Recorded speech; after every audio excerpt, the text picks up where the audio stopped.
శనివారం మాత్రమే తెరిచే నరసింహస్వామి ఆలయం గురించి తెలుసుకుందాం.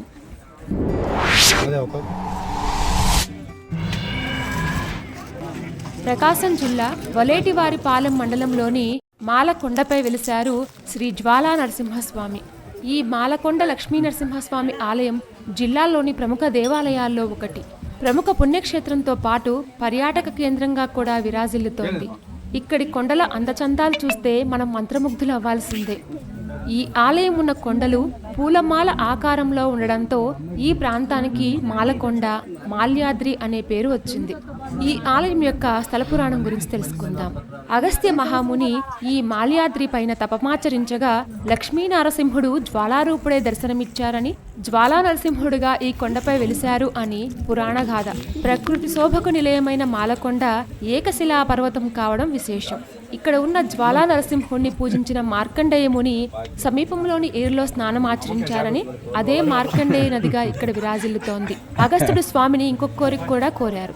తన బోటి మునులకు, యక్షులకు, కిన్నెరలకు మరియు దేవతలకు స్వామివారి దర్శనం లభించడం కోసం వారంలో ఒక్కరోజు అంటే శనివారం మాత్రం మానవులకు కేటాయించి మిగతా 6 రోజులు ఋషి పూజలు అంగీకరించమని, అలా చేస్తే అటు దేవతలు, మునిగణాలకు ఆయన దర్శన భాగ్యం లభిస్తుందని, ఇటు మానవులు కూడా స్వామిని సేవించి తరిస్తారని వేడుకున్నారు. అందుకే ఈ ఆలయం ప్రతి శనివారం మాత్రమే తెరవబడుతుంది. అగస్త్యుని యొక్క కోరికను మన్నించిన లక్ష్మీ నరసింహస్వామి ఇక్కడ జ్వాలా నరసింహస్వామిగా వెలిశారు.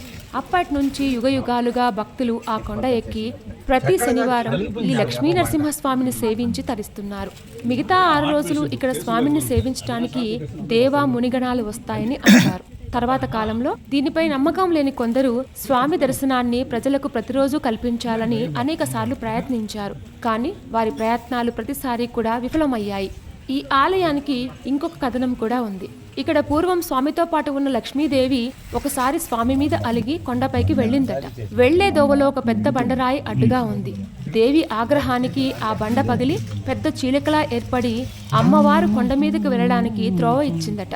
ఇప్పటికీ లక్ష్మీ సమేత నరసింహస్వామిని దర్శించాలంటే ఆ త్రోవలో కొండపైకి దాదాపు 200 మెట్లు ఎక్కి వెళ్లాల్సిందే.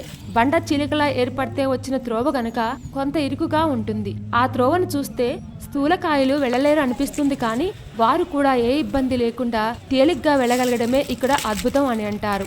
ఇక్కడ ఒకే ఒక రాతి కింద ఏర్పడిన విశాలమైన గుహలో శివలింగం ప్రతిష్ఠించబడి ఉంటుంది. శివకేశవులు ఒక్కరే అన్న భావన మనకిక్కడ కనిపిస్తుంది. శివాలయం దిగువన పార్వతీదేవి ఆలయం కూడా ఉంది. ఈ స్వామివారిని భూపతులెందరో సేవించినట్లు శాసనాలు కూడా ఉన్నాయి.